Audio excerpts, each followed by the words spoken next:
So when talking about particles, one of the basic things to kind of get across right now is how the different components all work together to end up creating the particle effect. So what we're going to do is walk through a simple example and actually just go through all the objects and properties and where they sit and how they work with one another. So this will give you a good idea how to tune the simulation to get the results you want. Okay, so first of all, we've got our 3D object, and it's found at the scene root.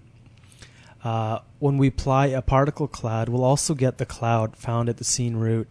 And potentially you may set the initial state for that cloud. And so you'll have an initial state cloud found at the scene root too. So these three objects will be existing there once you set up your particle cloud. Let's just switch over to XSI and just create a simple particle cloud.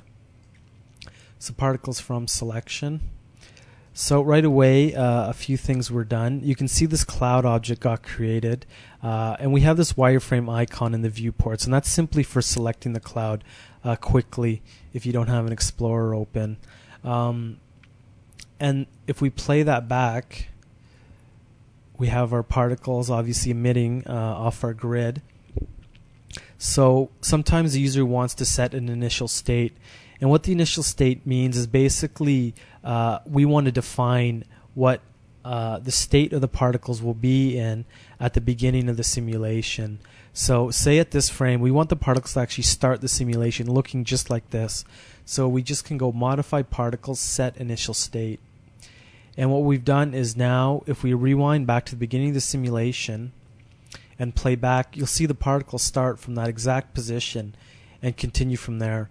So this avoids the need for having to do a lot of pre-roll and pre-computing of the particle effect before we actually get some useful data. So we can immediately set it where we want it, set the initial state, and we're good to go. If we look under the cloud, you'll see you have this cloud initial state. So basically, the second cloud got created, and the original cloud just references it to get the position to set the initial state. So that's just kind of there under the hood, but you do have that found at the scene root, that initial state cloud.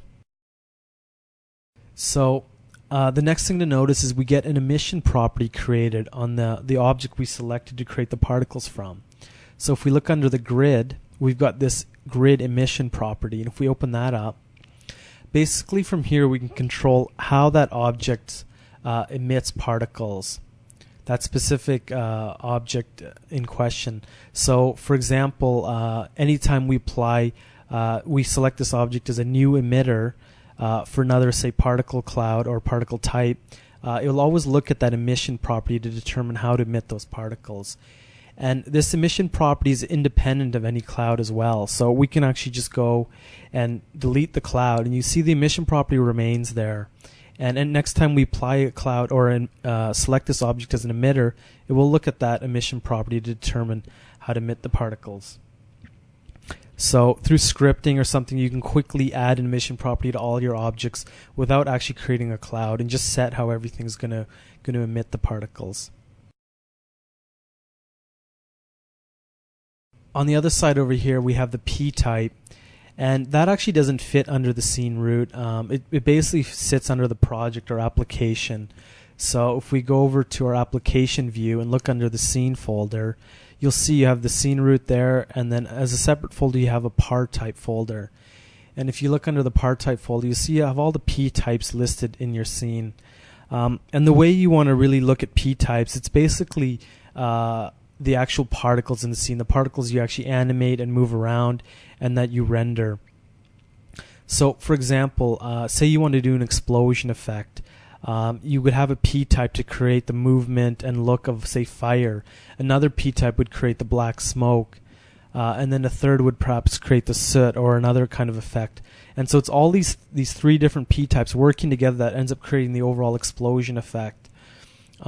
And just for conceptualizing things, it's a good idea to look at the cloud sort of like a container that holds P-types.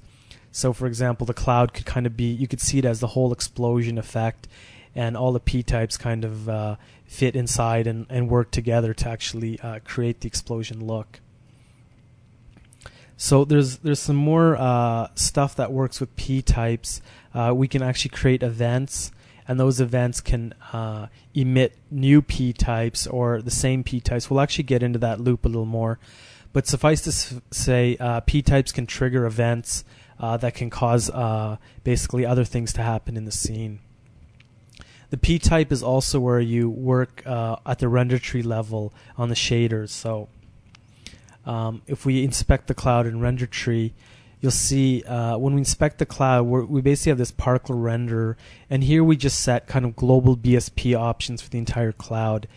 It's not something you access very often, and what we're more interested in is the actual p-type. So for the cloud, you'll actually get a list of all the p-types that are associated with it, and it's from here you can actually customize the render tree and develop the look for that p-type. So for example, here we would build a sort of fire effect for this p-type. For another p-type, we'd customize a sort of a smoky cloud look and so on.